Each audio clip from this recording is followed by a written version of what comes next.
listening to the Created Fab podcast with the one and only Fabiola. This season series is on the adventures and struggles of being a believer, because it can be real out here on these streets. Hello world, it's me, Fabiola, and I am here, and this is awesome, the Created Fab show, and this is my series, The Adventure and Struggles of Being a Believer.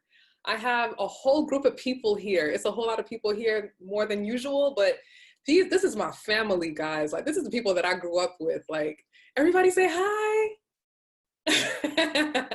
These are people that I grew up in church with. Like, this is my second family right here, because we were always in church, like, all the freaking time, like, all the time.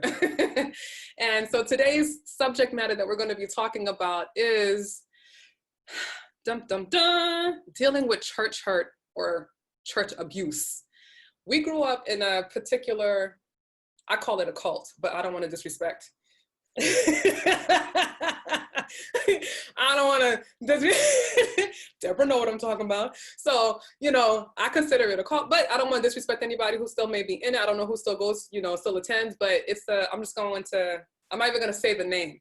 We're going to leave it right here. But it's a particular sect in Christianity that I don't even know where it came from, but it's here.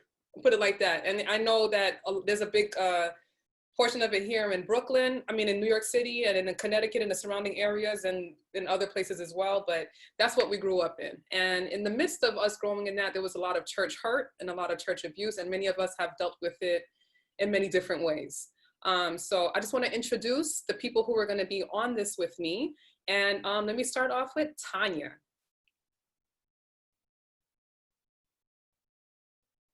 Hi guys, my name is Tanya, as Fabi said. What else? Just my name? Yes, your name, and I guess how long were you in it for? No? Oof. And when you got out? I was part of the CULT for about 20 Fabi stuff. Oh, it's been a minute. Like 24, 25 years. Bon Dieu. The Lord. That's me to be out, yeah. All right. So that's Tanya. And what about Christina and Ricky? Hi, everyone. As Fabi said, my name is Christina. I'm the youngest out of here, so I'm the baby. But I was born into this cult, this religious practice, whatever you want to call it, from the day I was born up until, I want to say physically, I left in 2018, so 21 years. But mentally, I've left many years before that. So yeah. Hi guys, I'm Ricky. I was also born in the church. I've been there for about 26 years. Deborah? Hey everybody, it's your girl, Deb. I'm a makeup artist, hairstylist. You can find me at the Haitian Hipster on Instagram if you want to see my content. But yeah, I would say I was part of this organization, I call it. That's a good way. Like most of us here, I was born into it. So I kind of know when it comes to church hurt, this is like half of my life, basically, for 25, 26 years. But I've also been, aside from the organization that we all come from and we all know, I've also been a believer, still a believer, and went to other churches and outside of the BOC, and also have experienced church hurt. So it's, yeah. So that's me. Okay, Frito. Hey guys, how you doing? My name is Free, but you can call me Free. Like everybody else here, I've been born into it. I don't remember exactly how long I've been in it, but for as long as I could remember, I've been going to church, BOC to be exact. And what else? Oops, sorry. Go Oh, ahead. no, what else am I supposed to? Oh, no, that was it. That was it. All right, cool. Mr. Ace. Hey, what's up, everyone? I'm Ace. I was born and raised in the BOC. It's a belief that my mom had, so I was born into it. I mentally checked out at the age of 13. I physically was able to take my body out of it at the age of 18 as I turned into an adult. So that was it. I was a wrap. I knew what I wanted to do. I knew I was over it. And yeah, they didn't have me. That's it. Stephanie. Hi everyone. So I'm Stephanie. Well, I originally was born into Catholic, and then my mother converted to the BOC. I pretty much grew up there all my life. Church hurt. I have a lot of church hurt. Still dealing with it. Still trying to figure out where I fit in the whole religion world. So that's where I'm at with that. Thank you, ma'am. Benji. Hi everyone, it's me, Benji. I was born and raised into this religion for the past 30 or so years, but I didn't physically remove myself from it until I was the age of, I want to say 25. I was like more so, like getting curious about it, but I could say like I officially left at the age of 27, 28. And as of now, I believe in God, I believe in the higher power, but I just don't believe in religion. So, and my sister is here. I don't know if she wants to introduce herself, Tina. Hi, I'm Tina. Come down. If she was born in the body, then I was born in the body too, obviously. As far as the body, it has its ups and downs. Some questionable moments that makes you want to question your religion and your spirituality. But yeah, I'm trying to get closer to my spirituality, like more so away from religion and more into the deeper aspects of what spirituality is and being one with the higher power, God. So. Thank you. Thank you. Turn my camera. And as for me, I think I was born into it. I know my parents helped open up the church that we all went to. I know that much. But as long as I can remember, that's the church, from what I can remember, that's where I was at. And I left when I was 17 years old. And that, my dear, is a story in itself. But I'll tell you this, the moment that I left, but back then I knew that something wasn't right, but it is what it is. But yeah, so church hurt, church abuse, and all of that other stuff. A lot of the times, like, you grow up into something and that's all you know, right? And when you're in it, it's so interesting, right? Because from the way that they indoctrinate you, you're indoctrinated in a way to think that everything right here is normal and this is what it's supposed to be, and anything outside of this thing that they have put us in is the devil and you're going to hell and it should not be, and blah, blah, blah, blah, blah. Even in a way, I would look at just about the way that all of us look, right? Whether it be like with piercings or our hair look a certain way, or even wearing makeup or anything like that. Like, that was so completely illegal, right? That was so completely illegal in us, in what we were doing. So in what you guys remember, right? And some of us have left sooner than, because mine, I left over, dang, I can't believe that. It's been almost, this year will be 20 years since I left BOC. It's been Golly, that's crazy. It's been 20 years. I know, right? The freedom is real, guys. It's been 20 years this year that will be since I left BOC. And tell me about your experiences. Like, what was some of the bad experiences that you guys had, like being like you've experienced as far as like church hurt and like church abuse? If anybody know me, I've always been the kid that always got into trouble a lot. That was me, trouble. Through the midst of trouble, I always thought that when you have a family, especially when it's considered like, when you consider the BOC, the church is supposed to be a family, they're supposed to hold down the community, the people of the community.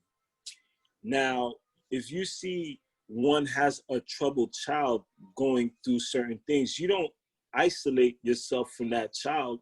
You don't, like, it's like a virus outbreak. A virus doesn't hit, and then after that, you run away from it. No, you gotta contain it. So that way you could try to understand it, so that way you could try to help it out and build it into a better foundation. Instead, they chose to kind of like cast me aside and, you know, portray me as the bad guy. Cool, no problem. Yeah, I was the bad guy. But sometimes the bad guy need somebody to talk to them and let them know that they're a bad guy. Like, there's certain things, there's a different way to doing things. Like, there's a different way you can handle certain things. I mean, it's something that it's always been on my mind, because it's like, you say, come as you are, don't judge, don't nothing, we're here to help and all that, but you had one that was born under you and you was ready to cast away. So what happened? You realized that I wasn't good for you, I wasn't beneficial for you, so you didn't want me? No problem. It's not like I wanted to be, I felt the need to be wanted, but at the same token, you can't speak on this and do that. You can't show this and act this type of way, because that's just hypocritical. Right. And when it comes down to it, it's just like, I can't deal with the fakeness, so I choose to stay away from it. It's like the BOC has been working for many years, for like decades, for many decades, and it's just crazy that people haven't opened their eyes to realize that there is really no foundation as to where this came from. So why back it up with a whole bunch of hope? You can't put your hope in something that has no. Anyway, that's where I'm at with it. It's a lot. So I could go all over the place with it, but I'm gonna stop right there. But there goes my hurt with the hypocritical shit. That I don't like that. I hate it.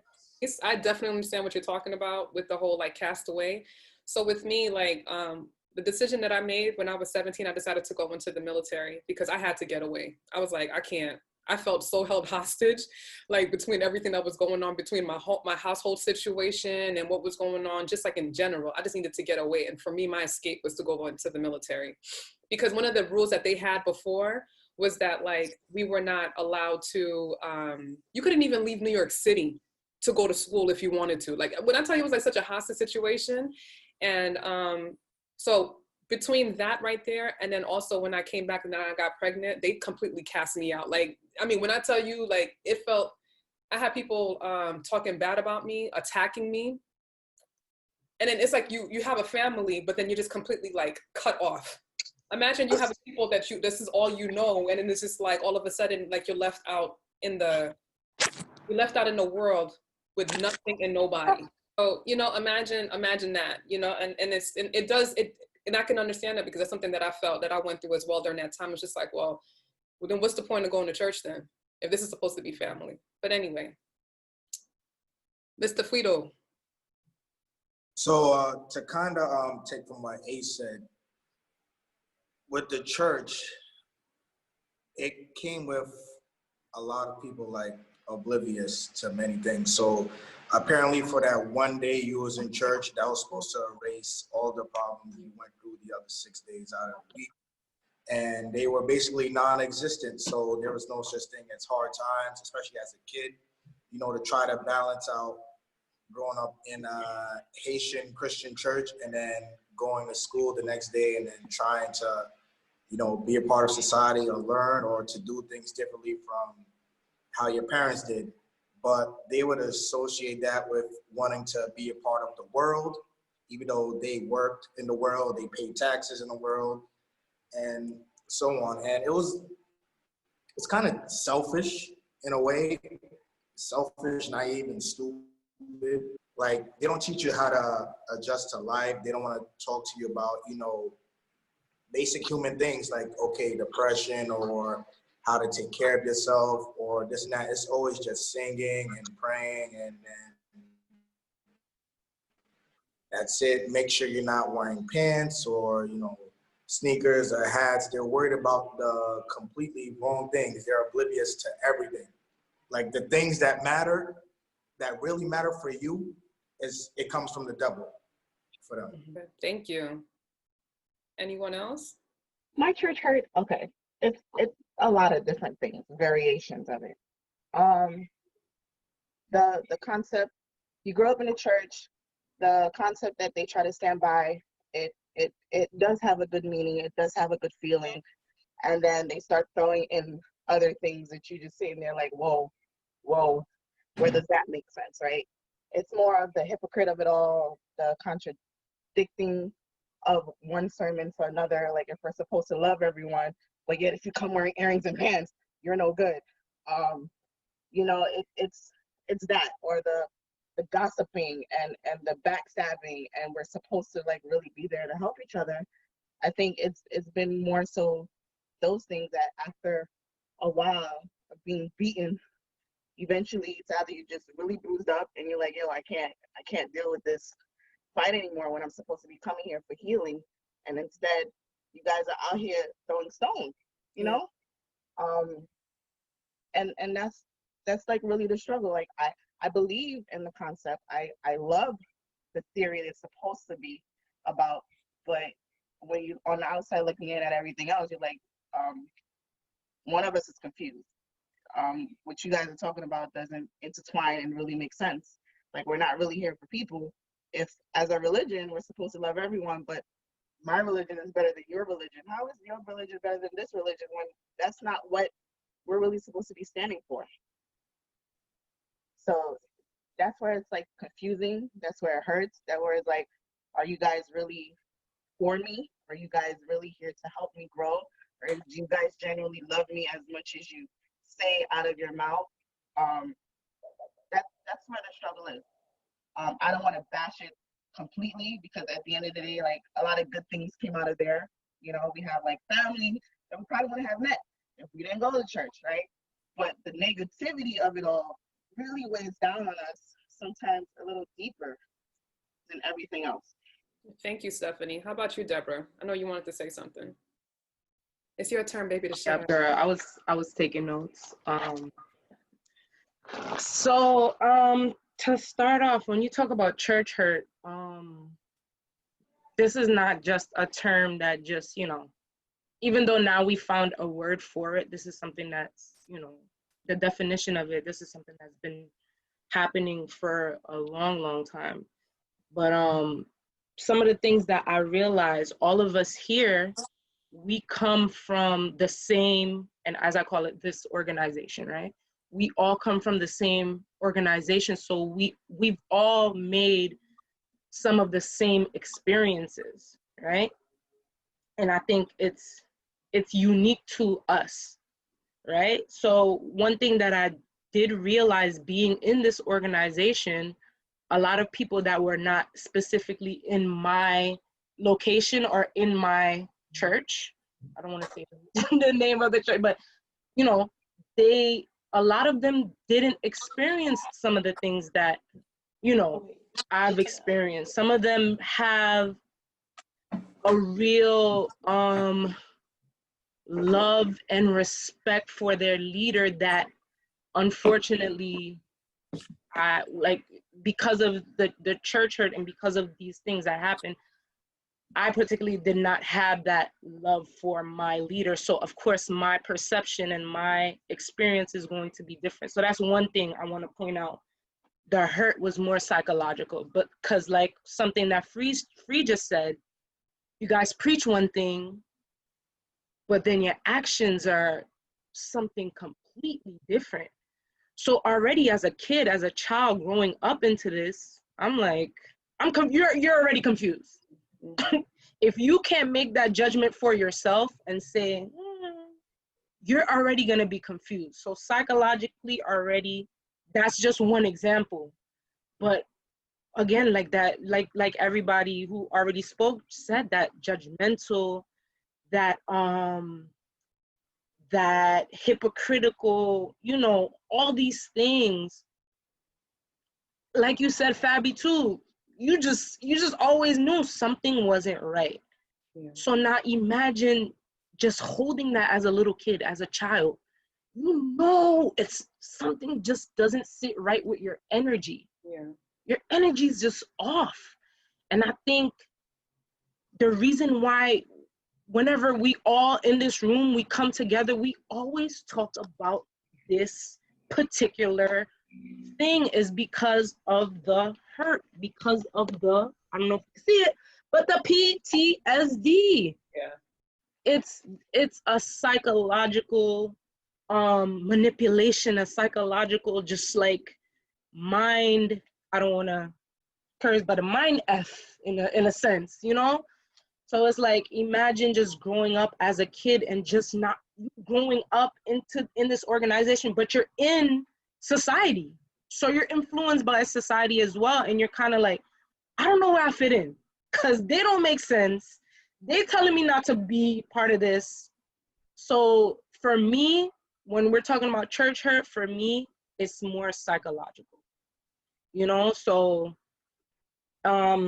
another point I made was the culty vibes. Let's talk about the culty vibes. I don't know, I kind of want to save this, but it was what it was. It was a cult. I mean, sorry for anybody who still may be in it or affiliated, but let's call it what it is. You know, like if you, I don't know, there's this documentary on Netflix called Unorthodox. I don't know if anybody has watched it. Yo, that right there solidified to me. No, I grew up in a cult.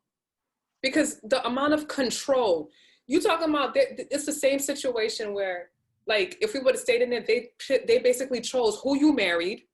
You weren't allowed to do, like, even down to the career that you chose, who you were with. I mean, it was so insane. It was so controlling. Yes. It was so absolutely controlling. What you did with your money. Yeah. You know, like, it was insane. You weren't even allowed to ask questions, even if you got to the point where it's like something is not, because I know that's why my pastor couldn't stand me. I used to ask him questions all the time because I'm like, yo, what you're saying doesn't make any sense. And like, I was known for that. Like, what you're saying is not making any sense. And then he'd be like, oh, be quiet. You're a woman. Go sit down. You're a girl. Go sit down. You don't have the right to ask me questions. And I'm like, well, where does it say that in the Bible that I'm not allowed to ask any questions? Because according to this, it said that I can ask questions. Very misogynistic. What it was is that it's not that I couldn't ask questions. You just didn't know how to answer it because what you're giving me is a bunch of BS. But anyway, I digress. Listen, you took the words out of my mouth. It's be like that, man. You know, I feel like everybody in this chat right now can say the same thing. Christina, what you want to say, sweetie? Or is it Ricky?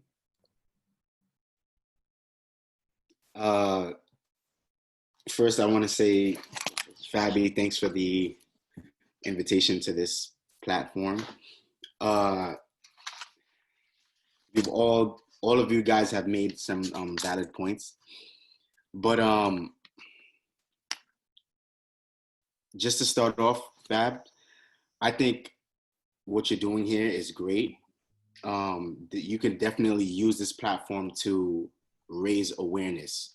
Not to just, not for bashing, not for criticizing, you know, because like you said, you don't know who has what belief or anything. So I think this should shed some light to people that are probably still in there, that are struggling with the same things that we used to struggle with. You understand what I'm saying? Right. But they may not have that push to either leave or to speak up. Right. Also, like I think like Deb was saying, it's not only the BOC, because that's all we knew. That's why we can attest to that. But like Deb said, I also went to another church. I attended another church after I left the BOC. I went to that church for about maybe 4 years, and the pastor was real young, and you know, it's like I left the BOC because that's all I knew, and then I entered into a new church, new, fresh, just like it was like gold, you know. And you know, his sermons were good and everything, and he had good intentions. But then like I stayed, and then things just went south. It was bad. And I think I am mostly hurt because I was hurt in 2 churches. That's what hurt me the most. I was like, okay, I grew up, I was born and raised in this church, you know, having the belief that people are supposed to care about you and this and that, and they have to have your back and blah, blah, blah, blah, blah. That wasn't shown to me as much as I wanted it to. Left, attended another church thinking like, oh, wow, like these people that, you know, this is what I've been seeking. I've been seeking for this. This is what church is supposed to be about. But then you see, you know, I don't want to be specific, but things just went on, and I'm like, wait, I just left this church, came to another church. Now my issue is I have trust issues with church. Just like in a relationship, Yeah, significant other, you were with this person for all these years, you had this expectation for this person. They didn't treat you that way. You leave, and then you find this other person, and you're a little hesitant because of what you went through before. But then, of course, like a brand new relationship, glitter and gold. But then when you know, things transpire, and you're like, what's going on? Like, is it me? I question myself. I come to a point where like I question myself, like how am I supposed to be living life? Like how are all churches bad? Just because I went to two churches, now I have church trust issues. That's my issue now. And last thing before I'm done, where I'm at now, like I don't believe in religion at all. I don't look at religion like no. I'm about my spirituality, like Tina said earlier. It's about me. It's about me. When you hear the word church, when you think of church, first thing that comes to my mind, community. Now, when you go to church and the community doesn't respect the church, what is that telling you? Church, to me, churches are supposed to help the community, for not even the community, help the people in the church. Help the people in the church. There should be no reason why there are homeless people in your church. People are hungry in your church. It doesn't make any sense to me. I'm sorry. That's facts. The church is supposed to help the people. The church is for the people, not for the pastor, not for the ministers. The church is for the people. All right, I'm going to end there. Thank you, Ricky. You brought us some great points. I think that even as you were talking, what I kept thinking about is like, is that what church was intended to be? If you really understood what church was, and you'd be like, well, no wonder none of this stuff makes sense, because it was never supposed to be like this. You know, and then we often confuse or put together God and church, and it's two separate things. You know, church as we know it as the building and all the other foolishness that comes along with that entity is not what it was supposed to be. And because churches operate in a sense that of what it's not supposed to be, that's the reason why there's so much abuse. That's why there's so much nonsense and hurt and all that other stuff. And that's why there's no sustainment in communities. Because why is it that, okay, I'm gonna bring up race for a second here. Why is it that when you go to a Black area, you see so many churches, but there's so much poverty a lot of the times? You see so many people walking around destitute. You see so many people walk, you know, like there should be a difference. Something should be different, you know? Then you have to ask yourself, is it a God thing or is it a church thing? Anyway, I'm gonna leave that alone. I'm gonna stay right there. All right, so with all of this experiences that you guys have had, like with the church hurt and abuse, how do you see that it's affected like your relationship with God? Because like I said, church and God is two different things, two completely different things. And also like, how has that affected your outlook on life and stuff? I see Jeff. First and foremost, hello everyone. Hello there, Hope Jeff. everybody is well. It took a minute for me to leave the church. I already seen what was going on. I seen what was going on with the grown-ups, seen what was going on with the youth at the time. But I was very adamant about staying. So now, over the course of the years passing by, I just noticed a whole bunch of nonsense going on. And I was wondering why the youth was leaving. And I just literally couldn't take it no more. One Sunday night, because there was like nobody there for, as far as the youth, Pastor asked, Hogarth asked, why isn't the youth here? So then, you know, the gunmen get up, the pastor followers, and they're just saying a whole bunch of nonsense that they have no idea what they're talking about we're misled, and we're caught up in the world, we don't respect God, stuff like that, stuff of that sort. So then now I was like, nah, this is blasphemy, I gotta get up. So now I start to speak, and long story short, you know, with prideful Haitians, you gotta always start off by a compliment first before you hit them with the truth. So then I tell them, it's great y'all bring the BLC from Haiti here. It's great y'all 25 years strong. It's great y'all did this for such an amount of time, blah, blah, blah. But all he heard was but, because of course there's a but. The reason why you can't keep us here is because there's nothing to relate to us. Every time we try to bring something up, it gets shut down. You guys embarrass us. And people don't like that, naturally. So then I'm telling him, he keeps on asking these questions, and I'm like, Pastor, constantly you're saying, bien amen, sin up domi di amen. And then they're saying amen. So it's either they're not listening to you or they're sheep. And I literally have to tell him this. And then as I'm about to continue talking, he's basically telling me I stood up, I was speaking for too long. If I don't like the way he runs his church, I can get out. And this was right in front of my pops, and I'm like, I'm not gonna fight. This has nothing to do with me. I just wanted you to see what was going on, but you can't. So now I had to distance myself from them. And it definitely made me feel some type of way, because now that's where I went for my safe haven. Like, it was like more than just the building. That's where I went to forgive myself of any wrongdoing or whatever you would call it. This is where I went to just like clear my head. Of course, see all of y'all and just keep that family tie strong and everything.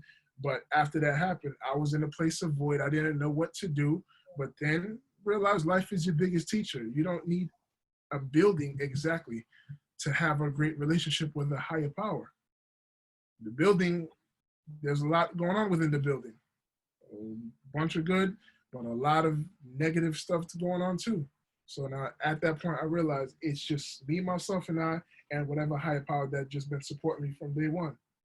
So that's how I feel about the situation. I do apologize if I took too long. I just felt like I had to share that with y'all.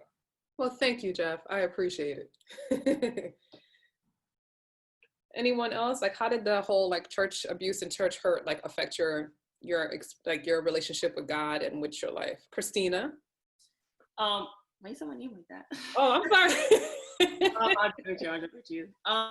So my relationship with God after leaving, well, my relationship while I was there was definitely developing, but it was never I would say it was never solid, only because of what Deb was talking about, being psychologically hurt.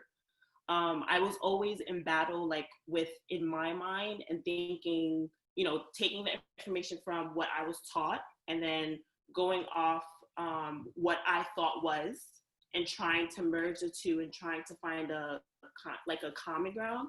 And in doing that, it stalled for so long because trying to find the middle ground was non-existent. And I found that out like after I left.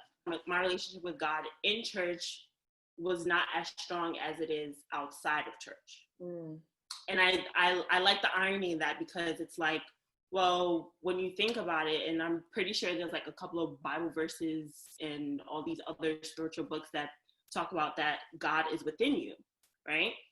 So it's like, okay, cool. If God is within me, then that means whatever it is that you're feeling, or whatever your intuition really is, like a lot of, I personally think it helps with spirituality, only because it's just like, we don't feel things just to feel it. Everything happens for a reason. Everything you feel is for a reason. Everything that happens to you is for a reason. And life after church was just like super eye-opening. I mean, that new chapter in my life where, I'm not going to church is fairly new. It hasn't been that long, but my God, has so much more happened than when I was actually there for like 20 plus years, and so much clarity and so many answers.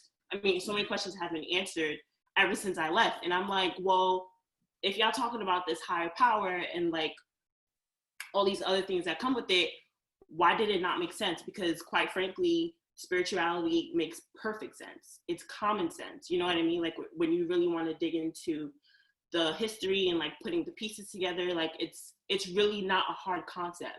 And it's funny because in church they told us that he wasn't a complicated God. He's not like, he's not this it's very straightforward, according to them. All you have to do is X, Y, and Z, and this will happen, and bonje kone, whatever type thing. But I just think it's crazy because it's just like, well, had I not left, what would have happened? I have been where I am today had I been in there? You know what I mean? And it's just like, it's who puts these people in charge to tell us what higher power is supposed to do for us, how we're supposed to think and all these other things. And it's just like, when your mind is so controlled, it's kind of like, well, how do you expect me to be open-minded when it comes to higher power, when I've been taught, when I've been basically, everything that I'm supposed to think has been dictated to me. You know what I mean? And when the time comes to think for yourself, and the time comes where you need to have that one-on-one relationship with God, it was just like, well, this is kind of hard because somebody else has been doing this part for me. You know what I mean? And it's just like that, finding that and, figuring that part out, where that one-on-one is, I think, super crucial. Spirituality really is, I think, where like the real foundation of a relationship with God. I think that's where that starts. And I only say that because I don't think you can mix, there's no middle ground in religion and spirituality. It's one or the other. It's kind of like spirituality, you're following higher power, or religion, you're following a man who thinks they have divine power and who thinks they have all these, all the answers to your questions, that he is in no position at all in, giving you the answer to that. So that's all I have to say. Thanks, Christina. Yeah, I definitely agree with you. Like I've said this before, but even like even when I was growing up, that's one thing I knew for me. Like I always had my own relationship with God separate from church. When I look back on it, I really don't remember church up until I was about 9 years old for some reason, even though I know I've been going to church like from the time I was a baby. But my relationship with God was always just like completely separate. That's how I always knew something was off. Because I'm like, well, the God that I'm always hanging out with and chilling with, and the one that I have built a relationship with the time that I was young, well, this one right here that I know to be true looks completely different from what you're sitting here trying to tell me who he is. This is not making any type of sense. And then when you read the Bible, like even Jesus condemned it. Like Paul, like all of them condemned it. They condemned religion, all of it. because religion it is man-made. It's just another way to control people. I don't care what religion you're talking about. It's just a way to, whether it's Christianity in this organized way, or Islam, Judaism, like all of that. It's a way to control. Like, just listen to the way that they talk about stuff. And God doesn't care about all that. He just tells you, I just want a relationship with you. Literally, it took till after I left this organization to realize that I never really had a relationship with God to begin with. It's not until I left, because just like Christina said, you're being told what to believe in. You're being told, you know, if you don't have, you know, the right attire, God's not gonna see you, you know. So it's like, it really, again, it goes back to psychologically how that kind of affects you in your everyday life. Because now it's like, I always just had this thought in my head, like, dang, then does God hate me? Like, because I'm like, I'm really having this struggle of wanting to be this way, but these people are telling me that if I'm not this way, God is not gonna see me. God, I'm going straight to hell. I'm gonna die. Like, so I had this complex within myself, and it's like, I think that really, I was in a state of just confusion for a long time. State of confusion, state of loneliness, state of depression, state of just, you kind of don't know what's reality, you kind of don't know what's, you know, perception. It's kind of all messed up for you. And it's not until I left and went to other churches where I still kind of realized, like, this, it's still not clicking for me, until I kind of said, let me take a break from church and kind of pour back into myself. When that relationship really happened, where I really understood from this first organization, they don't even have an understanding of what God is. They don't even have that relationship. It's more so about power. I have power over, you know, people. So, you know, I can do all these things. So it's like, it definitely does mess with your belief system. It does definitely mess with you spiritually, because now you feeling like God isn't real. I went into a season, I would say, where I was doing a lot of research for myself and doing a lot of, you know, just going on this spiritual journey and just finding out who I am as a Black person, and kind of was like, nah, like, God is not real. Like, this is, you know, all this stuff. This is what they told. They did this for the slaves. Like, they told the slaves that they could only, you know, do this and worship a white, you know, master. So God is not real. And it's not until God really had to show me what it is, what, I won't even say, you know, whatever you choose to believe that's, you know, what God is. But it's not until I made that understanding for myself, because again, salvation is personal, right? I'll leave that at that. Eli, you have something to say? I see you have a finger up in the air. You got the baptism up. Okay. I jotted a couple of things down, and I'm going to share them, and I guess I'll explain as I go through.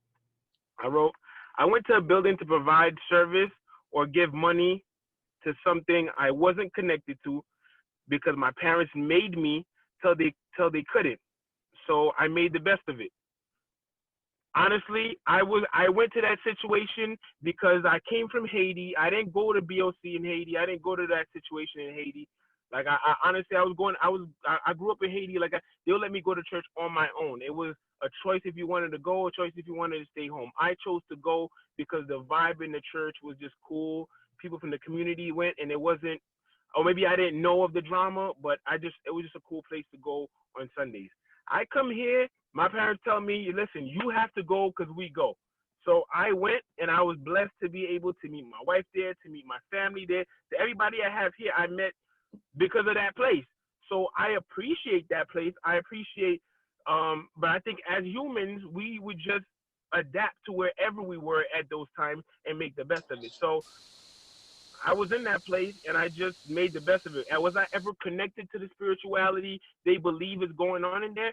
No way, no way. Like it was so bad. I got to the point where I used to just look at myself. Yo, I remember being in youth meetings and being in certain like services, yo, and I was just like, yo, what is going on? Like, I start looking back at my life like, yo, what did I do wrong that God is like touching all of these other young people, and like I can't get anything out of it, because I'm like I was scared, because I know so many people that's been in service. Y'all see these people acting up, bugging out, doing all this stuff, and catching all these spirits, and but when it's done in Haiti, when it's done in Haiti, it's done anywhere else. It's the job. It's some sort of evil spirit that's taking over them. But when they do it in church, the exact same way, then all of a sudden it's a spiritual form that's taken over, and it's a ghost, but it's a Holy Ghost.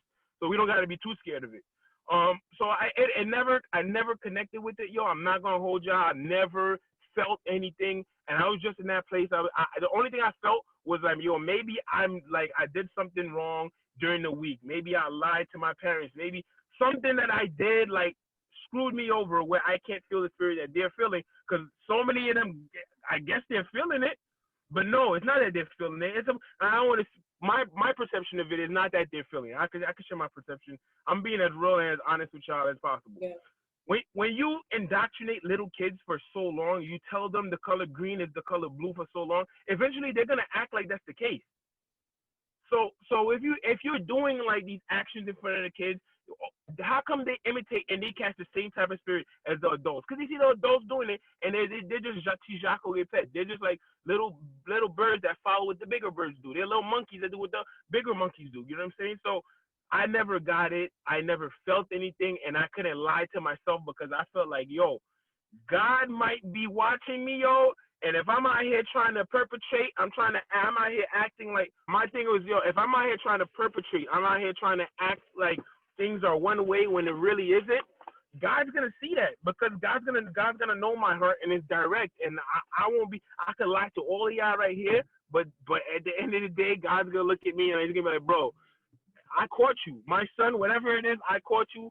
I see that you've been BSing. So all of this fake spirit you've been catching, all this nonsense that you've been doing, I'm hip to it. And when it comes time to deal with me, you're gonna wish you never did that. So I never fronted. I just if there was something that I could participate in that could help the time go by, whether it was the band, you know what I'm saying, I could be around like my family. I'd be in the saxophone with Rick. You know what I'm saying? I'll be in the choir, and Deborah's the best choir leader we ever had. And that's the only time I even ever felt connected to being a part of any type of singing in that church. That's one thing I wanted to cover. The next thing, brainwash, man. Listen, it's when you're able to think differently. I remember when I left high school, one of the first classes that I was blessed to be able to take in college was African history class, where I learned I learned so much about Haiti. I was born in Haiti, grew up in Haiti until the age of 7. And I guess I was still young, so there's a lot that I didn't get a chance to learn. But I learned so much about Haiti in my African studies class. So I'm thinking, like, I don't think I ever connected the fact that we were African. I was just like, Haitians are from Haiti, Africans are from Africa, and you wouldn't believe how many people in Haiti don't even know that they're African, right? So that we're sitting in we're sitting in a building with a bunch of people that are psychically jacked up and miseducated, and they're indoctrinated by who? That's something that we need to connect. Like we've all gone to school, man. You don't go and do a book report and don't have no bibliography. Where did you get the information from? No one cares. So we sit here and this person is interpreting a book that's been interpreted by a bunch of different people from a new religion that's been created, and then a washed out version of that religion that was created in the Midwest by a bunch of white people that have no connection to my strides in life. They bring it to a bunch of Haitians that don't even know about themselves in Haiti and just looking for an opportunity to leave. So once they get this message, they take that message and they just spread it to the people, and the people are just looking for an opportunity to get out. So now I'm looking at a bunch of higher ups that have family and kids and all that stuff in Haiti that they left behind because they received some word, even though with the women that they were married to, all of the stuff that they had going on, they left it for opportunity to come to the U.S. and practice the new religion that they've been given and act like all of a sudden they're all saints. But when you go to their funerals, you see all their kids that they done had with like, 3, 4, 5 different women, but they want to preach to you about how you need to be perfect. I mean, listen, bro. I have so much here, like I could go in on. I'm just trying to make sure, like, I express some of the more direct things. Let's see. The dictatorship mindset, man. Yo, I can't stand that. Like I like to be in a building where only what one person. So the way it's structured is this person has the highest antenna in the building, and his antenna is so high that God could speak to him, and then God speaks to him, and then he tells us what to do. So then he doesn't have to work because we have to give him our money. He doesn't have to do this because we do it. We provide this, we provide that. You buy him a car, he sells it, takes the money, does whatever he wants with it. We can't ask no question. Then he brings in people from who knows where. We bring you bring an African dude that follows religion or steals money from who knows where. You don't need to. If it was any one of us that brought somebody, they need to know who that person is. This guy brings in some guy from they found at an airport. They gave you a whole fake story about who they found some dude, and he has a story for you and why are we not taking care of our pastor. We're not buying him cars. Meanwhile, we've been doing all that, but this guy spent all the money.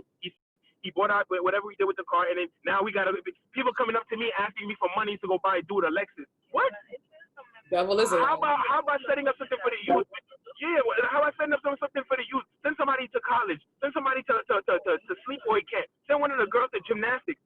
For the summer, do something where it's like, yo, you're actually doing for the people, and since the people love you so much, they want to do back for you. But don't try to take advantage of people because you got a bunch of sheep. You know what I'm saying? And that's another thing. That's what they preach. They preach this sheep and shepherd type of mentality. Where have y'all ever seen sheep before? Sheep are not very smart. Sheep have one shepherd, and it actually one shepherd is able to make a whole circumference and make the sheep follow, or they make a dog run around, not realizing, listen, I can't think for myself. This person has to think for me. Well, I'm not a sheep. I'm a human. I have the same brain, the power, maybe more than you do, and I'm able to think clearly for myself. And man, listen, I could keep on going, bro. Like this is probably like a quarter of my sheet. And I got a lot more to say, Fab, but I think I'll just put my breaks. I thank you. I appreciate you for all your honesty and all that awesome information. That's real though. Okay, so Ricky. Now, I'm in a place where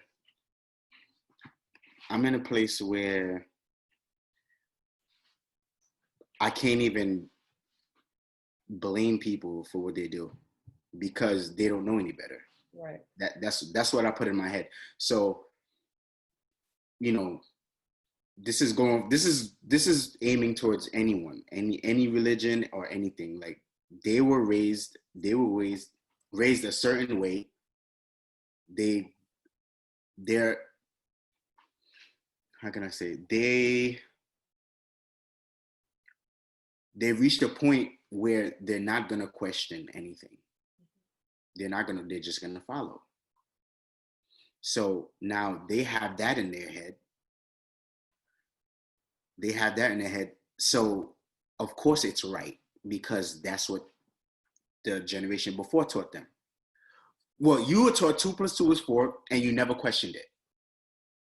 Now your kid is coming to you like, okay, 2 + 2 is 4. Like, where did you get that? Like, how do you know why can't it be 2 + 2 is 5? Why not? And then you're like, no, this is what I've been taught. Like, I knew this for all my life. Like, this is the right answer. So this is how I view it. I look at it like that. So that's why you can't even speak negatively about these people because that's what was drilled into their heads. That's one thing. Second thing, just to add on what Eli was saying. Yeah, usually the pastors or the leader whatever you want to call them, have the most extravagant things, and you know, the people are suffering. Like, it doesn't make sense. Not to say that the pastor cannot have those things. They can have them, Just not but on the back of the people. prioritize. You have to prioritize. Just like you have a child, you're not going to be dripped in Gucci, Fendi, Prada, and your kid is wearing Children's Place. You understand what I'm saying? It doesn't make any sense. Like like Eli said, do for the people to have the people feel like they should do for you. Yeah. That's it. Yeah, and I think also it's not, I don't think necessarily a bad thing that the pastor or whoever the leader is have it. It just shouldn't be off of the back of the people. Like, it shouldn't be no manipulation or this coercion to sit here. Like, I don't know if there's this church called Transformation Church, right? And the pastor over there, yeah, you know, like super successful, but you see the money that he has to do what he does, that's his money. He's not doing that off of the back of the people. And I think that is an awesome, healthy way of seeing how, like, you know, and one thing I love about that particular church, they give, like, they receive so much money and they pour it right back into the community, into the church. I mean, like, they've given out houses, they've given out cars to the people who need it. I mean, like, yo, time and time and time and time and time again. And honestly, it's looking at that church that made me realize, and after all these years of being out there, I'm like, you see, there are good ones out there. It just goes to show not all of them are bad. It's just the one that we got, you know, roped into was messed up, you know. But you got the, but that's the thing. Just like how they say, like, you know, this crazy thing where people be like, all men are dogs. No, all men are not dogs. You know, all men are not dogs. The same way all churches are not bad, or all, you know, institutions are bad. Okay, Fuido, go ahead. All right. So with my relationship with God, the way I could compare it is that being in church is like it brought me to a bridge. But it only showed me where the bridge is supposed to be. It gave me no bridge to cross. It didn't even teach me how to build a bridge. It wasn't until, like, you know, everybody said after that I had to learn on my own exactly what God was. Because when the church brought me to what I thought was the bridge, it made me say, I don't want this God. Like, if this is how things are gonna work, or if this is how things are supposed to be, I want no parts. So it didn't take me till, like, you know, Ace said, like, you know, when you're there, but you're not consciously there. So it didn't take me till that to realize, like, you know, this is something you have to do on your own, and the right way through, you know, other types of guidance and basically common sense. Because in the church lacks a lot of logic. It lacks a lot of common sense. So with that, my relationship earlier was rocky, troubling, because of the simple fact there was no guidance. And the guidance that they offered, it wasn't proper guidance. It was garbage. Yeah. Well, thank you for that. Well, let me ask you this question. And Tanya, I want to ask you, because I haven't heard you talk yet. Have you recovered from your church hurt? Like, are you still dealing with it? Like, where are you at with that? No, I feel that I still feel hurt, because being in that, well, I don't want anybody to take offense. For me, let me speak for myself, it's a cult for me. Because that, as you guys said, there are some people that are still affiliated. I'm not knocking them for it, but I don't think I'm fully recovered, but honestly, I feel that I got closer to God when I left. As you mentioned earlier before, Fabi, yes, I was going there, but I felt that thank you. I felt that I still had a relationship with God personally. I didn't feel like I needed to go to a church to have a relationship with God. And I felt that my mom always taught me that, and my dad, you know, because there were two people that was always praying. And I grew up in a household like that. So my parents didn't need to be in church for them to be praying. This is what I saw. Right. As far as hurt, yes, I feel that I'm still hurt, because there's something, because it always goes back. We still talk about it. So obviously it still hurts us. Because we can be talking about anything, it always goes back some way, somehow about church. And like some of you mentioned, I'm grateful because we wouldn't have the relationship that we have now, all of us, and some things I do still think about. And one of the main things for when Sego passed, right? Because they said, oh, we're supposed to be a church. No say you, no say for me. That's a line that I hate. No, nobody needs. Stop. They need to stop saying. They need to just ban that line. Say that in English. That they always say that we are one and we are a family, right? So this thing, I don't know. This situation, it still hurt me till this day because youth that grew up in the church, you're supposed to have their back, right? You're supposed to be like, take them under your wings. Sego passed away. And the so-called leader, is preaching, no say petit garçon, no say petit femme. English. Sorry, yeah. You're my sons and you're my daughters, you're like my children. But when this situation happened, who was around? No one ever called, especially from the leaders wise, to check on people, to check on them to see how they're doing. And that's an example right there. Because you don't know what the person is going through. And in a situation like that, like, I don't know. It's just that I don't know. Till this day, like, he called. Remember? He called me. He called me to ask me, can I do a free favor for the church? Oh, he heard that I have skills as a photographer. They ain't got no money for me, but can I come shoot some one of these guys that he knows is getting married? I definitely remember that. He needs me to come shoot the wedding. We spoke on that. But they don't got money, so I have no payment.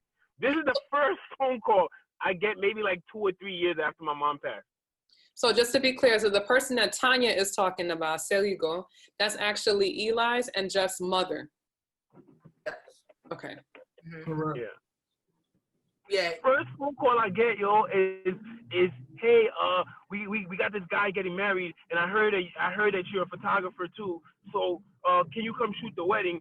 But there's no payment. There's no, hey, what's going on? Yeah, my man didn't even try to make it seem like he even tried to swindle me with it. He was just kind of like, hey, listen, I ain't paying you, but I heard you're a photographer, and I need you to do me a solid. You know what I'm saying? That he'll probably paying to use my church, but I'm not getting you no bread out of it. I'm not helping you pay a bill, but you need to come and shoot this wedding for free.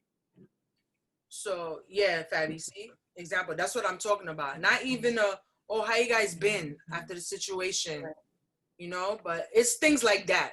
And stuff like that still hurt me because, as I said, we grew up in that church, and you would think they had more respect for us, overall. Not even with that only situation. There's other, I can go on, yes, other situation. But as far as relationship with God, me personally, I have no problem with that. I don't need to be in a church building for me to have a relationship with God. Stop. In the moment that we're in, guys, so COVID-19 has taken over, right? Are people still having services? Online. There you go. Online. So what's the need of a church building? Once again, the building was never meant to be. That's man created. The building is man created. Okay. It was never meant to be like this. Mm-hmm. Really, honestly, the true church, like how it was, if you read like the book of Acts, was, you see how we're doing it right here? This was really how church was. Mm-hmm. This was the original church, like how it is, small groups, just like this, coming together and talking about God. That was how it was. But man, she created its own version of something or other. Right. T, you want to go ahead and say something? I don't even know where to start, but I've experienced something similar to what Tanya and Eve were talking about. It was like, for instance, my mom had, I think it was the last stroke that she had, and she was on bed rest for like a good 2 months. Mm-hmm. And the same leader that we all know who it is, instead of calling to check up on her and see like, hey, like, I understand you're not working, you don't work, you're living on SSI and all that stuff like that. He called to ask her like, oh, we need like $300 for this, that, and third. And they were like, okay. And then my mom, she's a giving person, so she'll take it out of her own pocket, like not even pocket, out of her own Social Security to give to the church. And it's like, you're giving to a church that doesn't give back. Like, what are they doing for you? They're asking you for, oh, we need you for this, we need you for that. The church always asks people to give, but then they don't give back.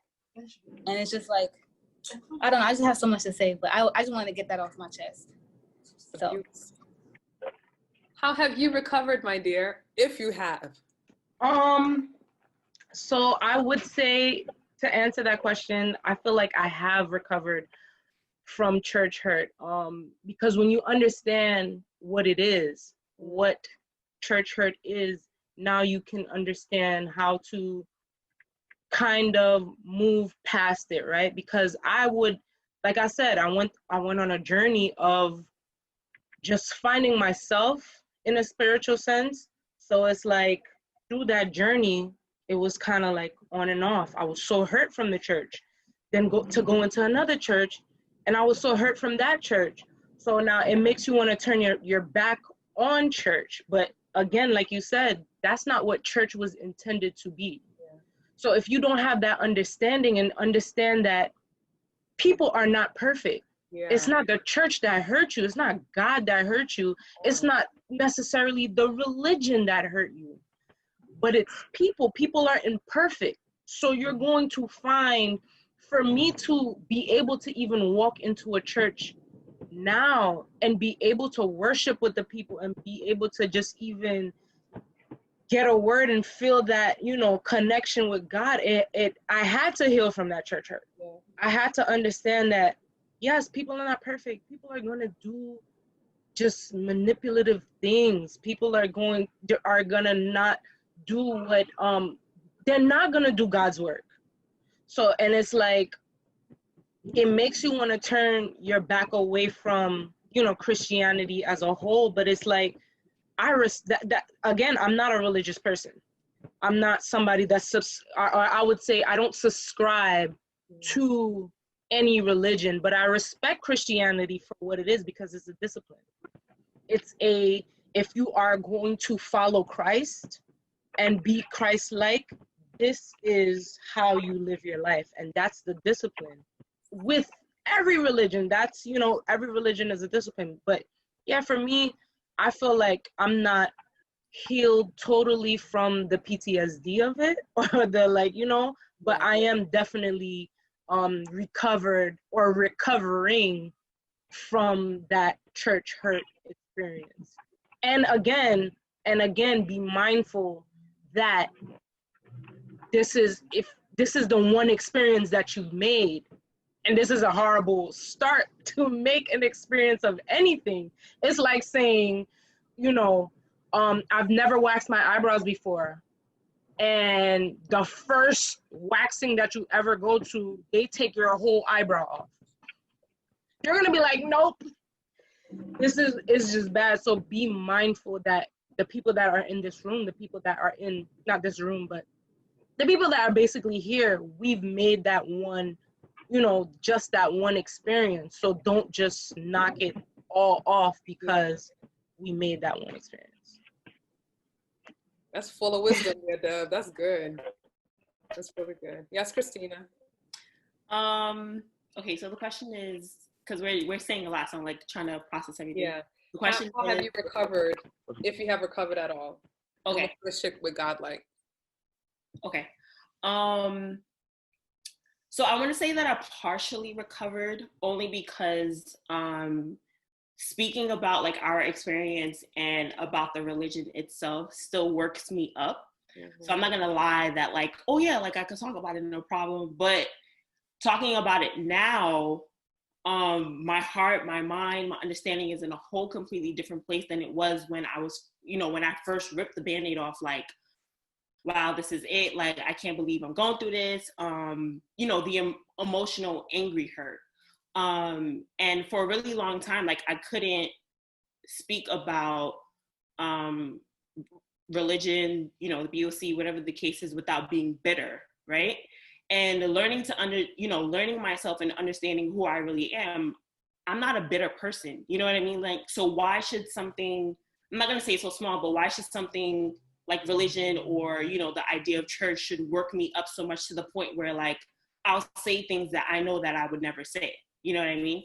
So I've recovered from that. You know what I mean? I've recovered from that part and understanding that like, people that are in this, people that are in this situation and, you know, who are in this organization, this is home for them. You know what I mean? This is what keeps them sane. This is what keeps them going every single day. They don't know anything else, but it's just like, you can't be mad at somebody who doesn't know what they don't know. You know what I mean? It's just like talking to a wall, because it's just like, all right, you tell them everything that they need to know, but it's just like, at the end of the day, it goes in one ear, comes out the other. So I recover from that part, but the part that I'm still recovering from is just the idea that like people really don't think that their lives can't change, or like they can't have anything better for themselves. And I think the part that really upsets me is like, well, how are you expecting anything better when you're constantly doing the same thing every single day? You know what I mean? Like that concept, it just doesn't make sense, where you're just like, well, I want something different. I want a greater relationship with God. I want to do X, Y, and Z. I want to do, you know, I want all these blessings. But it's just like, well, sis, if you've been struggling for the past couple of years, you know, doing the same thing over and over again, there's been no improvement in, you know, your relationship with God or whatever the case may be, because of, you know, man-made standards, a man-made checklist that you've checked everything off, but it's just like, well, you're still at square one. You know what I mean? And I think that I haven't recovered from that, because just like, especially the young, I'm not particularly talking about the older people, but right before I left, the youth that was there really held a special place in my heart, because it was just like, all of you have so much potential. You know what I mean? Like you really don't have to think that this is life. This is not what life is. This is not like, you know, who you're meant to be, or like I mean, I can't say that, but like this environment is not for you, really, is what I'm getting at. And there's no way to really like, you know, to grow, to progress, to, you know, to strive in this kind of environment when you have, you know, so limitations. Just like, well, what am I supposed to do? I've already kind of done everything you told me to do. Like, what else is there more to do? So that part I'm still recovering from, because like, again, I have really close relationships with almost all the youth that was there right before I left. And it's just like, oh, well, like, Christina, we don't see you anymore, blah, blah, blah. And it just like, it hurts, because I can't tell them why I'm not there anymore. I can't tell them why, you know, the situation is the way it is, because it's just like, well, one, it'll backfire, because they're going to be, oh, Christina D, this, that, and the third. And two, and it's just like, well, if I tell you, you're not really going to understand what I'm saying. You know what I mean? And I just wish that like, there was a better platform for the youth to like, one, think for themselves, two, have the space to ask more questions, and, you know, to have the ability and, you know, be given the permission to think for themselves. You know what I mean? Because really everything that they know is just like, I'm pretty sure in school, they're like pushing back on a lot of things professors are saying to them. It's just like, well, this doesn't make sense. You know, like my church doesn't allow this, so we shouldn't be doing this. And, you know, like it's not a healthy lifestyle for anybody to live that kind of life, because it's just like mentally you're suppressing yourself, you're suppressing your relationship with God at that point, because it's just like, well, you feel all of these things, you feel all of these emotions, and and they're natural. You know what I mean? They're there for a reason, because you're a human being. You know what I mean? Like you're supposed to feel all these things, you're supposed to go through things in life, and it's just like, well, when somebody can't do that, and it's just like, it's kind of like the Haitian mentality. It's just like, you've been living at home for 30 years, and then in 2 years, they expect you to find the love of your life, have kids, have all these things. And it's just like, well, I've been held hostage for 30 years. How do you expect all these things to happen in a matter of 24 months? Like, it just doesn't make sense. You know what I mean? So like, that's the part that I'm healing. Like, I'm still recovering from. It's just like, I have to let myself know that, like, all right, Christina, really, this is not for you. This is not an experience to force onto other people. You know what I mean? This is something that people they have to take at their own pace. They have to go through these things by themselves, and until they really get it, because it's just like, well, you could tell everyone the right thing, but if they don't accept it, if they don't, you know, actually allow themselves to live through it, it's just, everything you're saying or doing is in vain. Yeah. I think you're definitely right on that one. I think that's one of those things where like everybody has to come to terms with it at some point. Whether you acknowledge it or you don't, that's up to you. But I think at some point, and I think it's it's around that time of when we're a teenager to becoming an older teenager. You know what I mean? Like during like the college years, if you choose to go to college, because then it's like, I think college is one of the best things because it forced like you start taking classes and start like, wait a second. I remember one of the classes that blew the heck out of my mind, boy, was when I took like an introduction to world religion or something like that. And I was just like, hold up a second. It really caused me to think and question even more so everything that I already, you know, what I've been taught, and like, you know, but at the same time too, for me, like it made me decide like, okay, like I hear everything that they're saying and I get it, but at the same time too, my relationship with God, I think this is what I'm going to hold on to because this is what, you know, that's my personal thing. That's what you know what I mean? But, and I think when it comes to the religion part also, it's like, once again, I think it's very similar to just being in a abusive relationship, right? Where you ever see I don't know if you guys have met anybody like that, where they're stuck in an abusive relationship and then they never leave. And it's just like, you're getting beat upside your head and you're still in this. Like you want more. And I know you want more because you're saying that you want more, but then again, you stay in this. Some people are just comfortable in their misery. Some people are, that's one. And also, if that's all you know, then some people, regardless of how bad it is, they're scared to get out of that. They will sit there and stay with it forever and allow that person to constantly keep abusing them, and because that's all they know, you know. And it's like, and it's comfortable, you know. I think if I didn't leave the way that I left and for the reason that I left, I would have still been in it. I would have stayed there in there for a good while because you guys were my family, you know. You guys, I mean, that's all that I knew. That's all that I knew, you know. But it got to the point for me where self-preservation became more important over staying in that. Does anybody else have any points? Have I recovered from church hurt? Is this what we're calling it? I don't feel that I was that connected to the system to have really been as hurt as it's said to be. I think I regret the fact that I had a lot of time. I had like sports and all this stuff that I had to cast away. I had these different opportunities that I had to cast away because I missed out on those things because I was investing my time into something that at this point, really, I look back and I can't remember.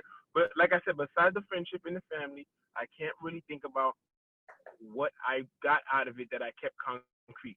And so am I still hurt from it? No, not at all. Actually, I'm relieved. I'm not hurt no more. I'm delivered. Like that guy said, I'm good. I'm happy because if I was hurt by it, that means like I still have some sort of connection to it. We all connected to it because of where our parents brought it. We grew up in the system. So I mean, yeah, we're always gonna have stories about. We spent majority of our lives there. We can't just cut the stories and all the fun and all the BS and all the nonsense. Like there's jokes, there's all that stuff involved in the time that we spent there. So we're always going to be connected to it. But am I hurt by it? No, I'm delivered. I'm happy because now I could, you know, I was always thinking for myself, but now I could think more clearly for myself. You know, I could be more of a balanced person and just live life. You know what I'm saying? And try to think about what is the yin and the yang in life. You know, be a good person. Do unto others as you would like to have done unto you. So there's principles in religion that I look at. I'm like, okay, well that's now. I don't think anybody had to tell you that. I think like humanistically, we have the ability to judge for ourselves. What we do is we leave our judgment because we leave the ability to make those decisions, the innate ability to say, yo, I just feel like something's wrong if I go to this side, so I'm not gonna do that. Or the growth factor of, yeah, I went through the side, I got hurt, and like I've learned, don't go electrocute myself again, stay on this path or do things differently. All right, so we just became like once again, we became like little sheep that need to be told when to where to work, what school to go to, who to be married to. You just controlled your whole life. So once you have the opportunity to see this world, the world that God created, and you're able to experience it, it's just like drinking water. You could drown just from drinking water. You could drink too much water and drown, literally. You could be in the bloods could be in the sunlight for too long and catch skin cancer. Too much of anything may not be good for anybody. All right, so it's a balance. This is what life is. It's a balance. So understanding that balance, Nah, man, I'm not hurt. I'm not hurt at all, man. I'm delivered. I'm happy, and like I said, I believe in spirituality. But as far as religion goes, your Bible show me one more. They not catch me. They ain't catch me before. They ain't catch me again. Thank you. Go ahead, Benji. Or okay, go ahead. Um, I'm not hurt over it. I'm not hurt about it. I'm more like disappointed because I know the fact that it's still going on to this day. And the fact that like Christina said that we still have youth in there and some of them realize it, but they just can't leave because they're so like, they're so tied up into it, like with their parents or whatever the case may be. Like that's all that they have, because that's all that they really didn't have. And like, like people traveling 2 hours just to go to church. So like, that's all that they know. And it's like, it sucks because it's like, dang, like there's so much more out there. Like it took me, I would say I officially left in 2014. And even still, I was still coming back, like here and now and then, like on conventions and stuff. And it's like my spirit it was like the energy I'm not being fulfilled as much as I should be. And it's like E said, like seeing people catch the Holy Ghost, and it's like, okay, like I know God's real, I feel it, I'm feeling what y'all saying, but it's like, it's just too much. It's like a little bit of fakeness somewhere here and there. It's like you got like a little thing of this. It's like you're doing too much. Like, come on, like what's really going on? And I was like, you know what? I really have to leave. And then I left, and then talking to other people with like their spiritual mind is like, it's more than what mind you, they're not even born in the church. And they know more than people that we know that's in the church till this day. And it's like, dang, like how can you be that connected to God? And what have you done that I wasn't doing right? Because I was born in the body. I was born in church. I had to be at church Friday. So like I had to be at church. That was a religion. I was skipping school. No, I'm not. Okay. I was skipping after school classes to be at church. I was skipping stuff to be at church. That was like my second life. How come you're that connected and you know so much about what you like, about the spiritualness of where you need to be and the aspects of where you need to be that I don't know, and I'm the one that's going to church and you're not. And like it just sucks because I know that there's still people in the church that's going through it, and they know because they see us and they know that what we've been through. Granted that they were young, they see us and they're like, okay, well, they obviously left for a reason, and we're experiencing it. And I think they're just waiting. They're just waiting for that green light. Like we waited for our green light. They're just waiting for it. I have another thing. Hey, Benji. Hey, y'all. Sorry I haven't gotten able to say much to babies, but I want to backtrack a little bit. I think one of the question was, have you healed?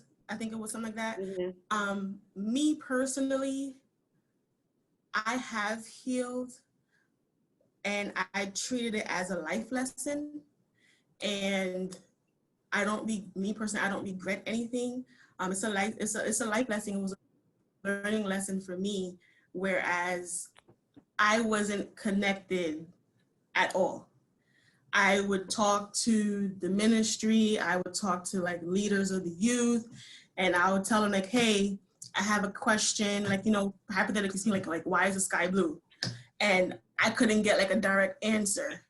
And it was always like a brick wall. And every time I tried to connect, I couldn't connect, to the point where when I moved out of state, I pretty much distanced myself from church. And I was like pretty much doing like evaluation on my spiritual life, and to see like, if this is really for me. Because I was born in it, there was no actual reasoning as to why we're here or what's like our beliefs or whatever. And even with like different churches, they have different rules or policies or whatever based off of their saints. So for me, it was just like, I didn't feel like we were like a unison.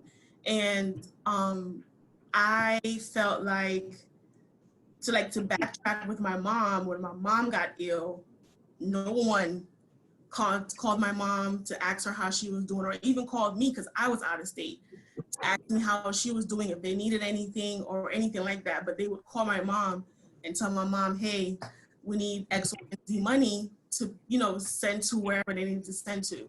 And sometimes when my mom didn't have it, she'll call me or my sister. And I was like, no, like I'll give you money, but that's not going there, period. And and like I'll cut it short. Like no ifs, ands, or buts. Like I didn't care because I was just like, that's not my money's not going there. So yeah, it was just trying to keep it clean and proper. It was just challenging in a sense. Like even with me like relocating out of state, because my original plan after high school was to become a naval nurse, which is like a nurse in the Navy. And I remember I went to my mom and I told my mom, this is what I wanted to do. And she was like, well, talk to the ministry, since they're closer to God, they're right hand to God or whatever, talk to them. As an obedient child, I went to them. And he pulled me into the office and I told him my plan. And I didn't really tell him I was joining the military because I already knew their mindset with military. So I just told him, I just want to move out of state. And where I had to go was Jacksonville. And he was like, you're not going there because I don't like the churches out there. You have 3 options.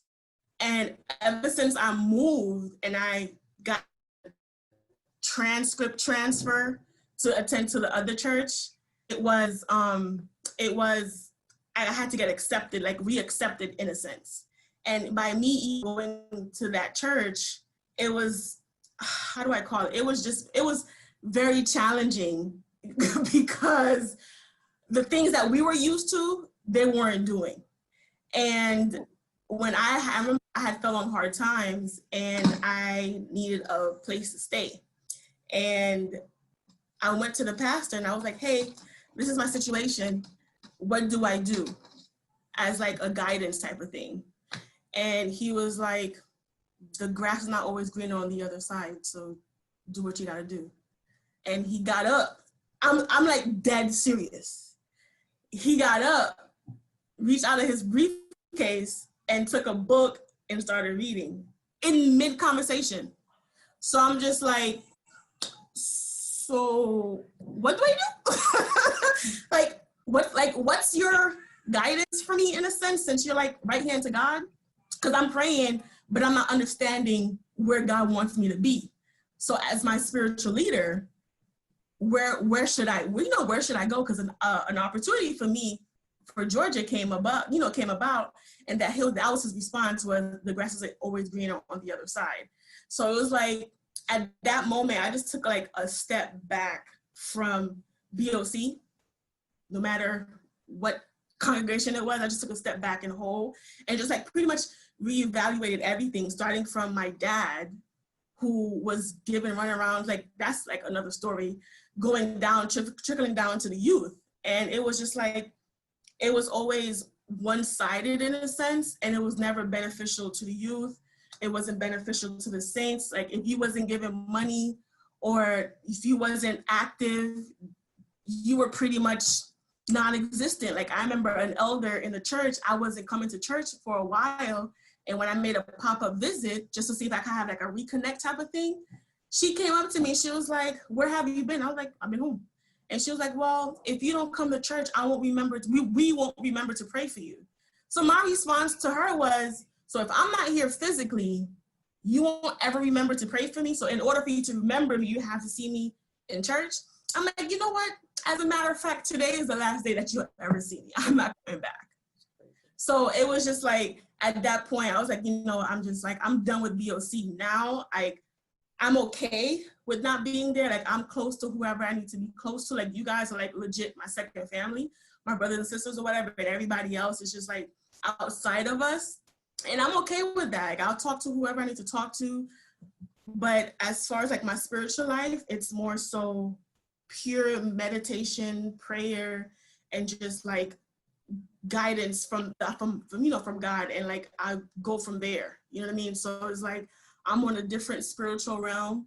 Like I still believe in a higher power. I just don't believe in religion, because religion to me, it doesn't make sense how it's considered the body of Christ. But when it comes to Baptist or Catholic or whatever the case is, they say that, they're not part of it. What makes them different from us? Mm-hmm. So and that was a question I till this day could never be answered correctly. Because if God put us all here, you know, as one, and we're worshiping the same God, even though it's like different denominational, why is it that they're different from us? Why is it that it's more dictatorial in a sense for us to do certain things? Like we couldn't have nail polish, like even like perm our hair or whatever, like the smallest little things, like we just couldn't do. And you could never give me a correct reason as to why I couldn't do it. So since you don't have the answer, there's no point of me being here. There's no point of me going based off of your of whatever like leadership rules or policies, whatever you want to call it. There's no point because you don't have no direct answer for me when I have questions. So at that point, I just like, you know, it is what it is. I'm out, deuces. So that's where I'm at with that. Wow. Thank you, Benji. That was real. Passion. Wow. Yeah, a whole lot. Yeah. That's crazy. I don't know, man. But one thing I can say that I've gotten from everything everybody has said for sure is that church and relationship with God is completely two different things. And no matter how much you go to church, like that's not going to affect your relationship with God, because obviously there's a lot of people started having a relationship with God or whatever once they left church. And another thing that I've gotten from all this too is, I will say this, I will give this to the cult. One thing I will say that I got out of it though is the preservation, because I feel like life could have went a whole other way if I wasn't in church all the stinking time. I will definitely say that if I wasn't in church all the time with all of you guys, you know what I'm saying? Like, because it always, like, there was an accountability that was there. And then when I see what everybody else in my age group was going through and what they were doing, I didn't have a chance to do all of that and all that craziness. Only so much trouble I was able to get myself into because I was always in church all the time. Because if it wasn't band practice, we were in the choir, and we were in church like all the freaking time, yo. But that was the good thing that came out of that, of course, with the family thing. Another thing I also got from this too, like, one thing I know for sure is just really, I think that we all get to a point where you have to, like, you earnestly ask God to reveal himself to you. And that's one thing I know for sure. If you ask God who he is to you, he'll definitely show himself to you. So one way or another. Deborah, you got something? And then we'll wrap it up after this. You have to understand that our situation, inclusive to this group, yeah, our situation was a little bit more severe from people that experienced church hurt in just, you know, in different churches, in American churches, and just churches, you know, and religions other than, you know, this particular religion. It was a little bit more severe because not only did we experience church hurt, we experienced church hurt from a cult. Yeah. So it's like you have to keep that in mind as well, because it's like with cults, and then you could do your own research on this, it's like with cults, there's an agenda. With some cults, it's like a witchcraft agenda. With other cults, it's like just crazy ideas, you know, like entitlement, power. And with our cult agenda, it was the money, it was financial, it was titles, it was power, it was about manipulation. So when you talk about things like, you know, community and how we built a community for ourselves, we built a community within ourselves. This is why we are still here today, and we're having this discussion with each other today, because we built that community. And that's the reason why they kind of rejected us. Yeah. It's because we were doing what God intended to happen. We were functioning, and we were functioning out of love. Yes, that's good. You know what I'm saying? That's at the end of the day, whatever message or whatever you want to take from religion, spirituality, God, whatever, at the end of the day, the bottom line is love. And that's something that was opposite. That was that feeling of, I don't feel right here. They weren't practicing it. You preach it all the time. These are things that you're preaching all the time, and you're not practicing it. So also keep that in mind, that this was like a cult. it functioned like a cult, you can go read up on what a cult is. These are in articles, these are in books, these are, you know, people talk about these for a long time. So it's like, I thank God that he took us out of it and set us on the right path. And, you know, that I'm not church hurt anymore, where I'm not, you know, holding it, even though you don't forget, you forgive, but you don't forget. But, you know, I praise God that I can at least get over it and say, listen, these people chose to do, you know, something, you know, their own thing. Other than, yeah, like just deceitful, like, so, yeah, I mean, that's pretty much it. Yes, Christina. Sorry, I just want to add one quick thing to what Deborah was saying.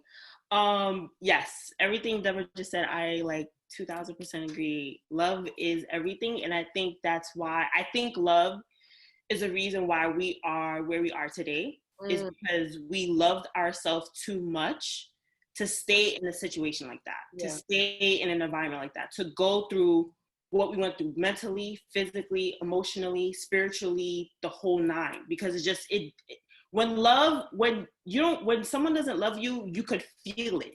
You know what I mean? Like, you could, like this, you can't put your finger on it yet, but you know something is not right. And you just like, yo, if I don't do something right now, I'm like gonna do something that I should not be doing. You know what I mean? And I can't prevent that by doing something for myself, or to take action and, you know, take matters into my own hands.